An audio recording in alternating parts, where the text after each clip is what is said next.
के दिमाग में इतनी बातें पड़ गई हैं ना, और उस वजह से वो कंफ्यूज रहते हैं। उनको लगता है पता नहीं क्या एबनॉर्मलिटी पैदा होने वाली है। लेकिन जब वो आप फ्रेग्रेंस, स्वीटनेस, वो लव, जब सब वो आप अपने अंदर कैरी करते हैं तो सभी को वही चाहिए। उसके बाद सबको लगता है ये तो बहुत अच्छा है, फिर बाद में कहते हैं अच्छा हम भी चलते हैं या हम भी देखते हैं क्या है। तो एक्चुअल में यही है। और अभी तक लोग गलती क्या करते हैं कि जब ज़्यादा स्पिरिचुअल हो जाते हैं तो घर का एटमॉस्फेयर बड़ा ड्राई बना देते हैं, बड़ा स्ट्रगल वाला बना देते हैं। वो नहीं बनाना चाहिए। अब बीइंग ए वाइफ आप बहुत ही लविंग हो जाएं, बीइंग ए मदर आप बहुत ही लविंग हो जाएं, तो किसी को प्रॉब्लम है? किसी को कोई प्रॉब्लम नहीं है। प्रॉब्लम तो तब है, लगता है ये इंसान तो कुछ विचित्र हो गया पहले तो। और वो क्या था कि हमने स्पिरिचुअलिटी में जितने भी साइकोलॉजिकल डिसऑर्डर थे उन सबको कवर अप करने के बड़े गुंजाइश पैदा कर दी थी। किसी को कोई डिसऑर्डर है, उसको बस ध्यान ही बना दो, वो सारा डिसऑर्डर खप जाएगा। तो ये बड़ी दुर्घटना थी।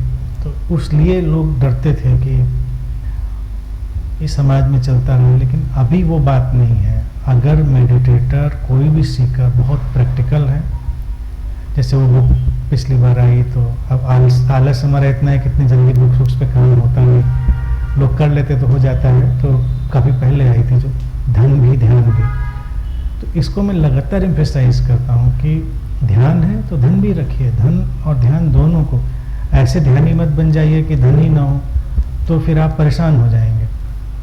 दोनों चीज़ें, क्योंकि आपकी मनी तो आपकी लाइफ में इस लुब्रिकेंट है, वो स्मूथनेस पैदा करेगी। अदरवाइज मान लीजिए आना जाना ही है।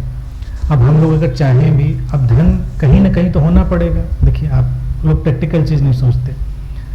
कई आश्रमों में लोग कहते हैं वहाँ बड़ी सुविधा है, सब फ्री में है और सब व्यवस्था है। तो पूछिए वहाँ कहाँ से आता है भाई, उनके पास कहाँ से आता है? वो क्वेश्चन एक नंबर है।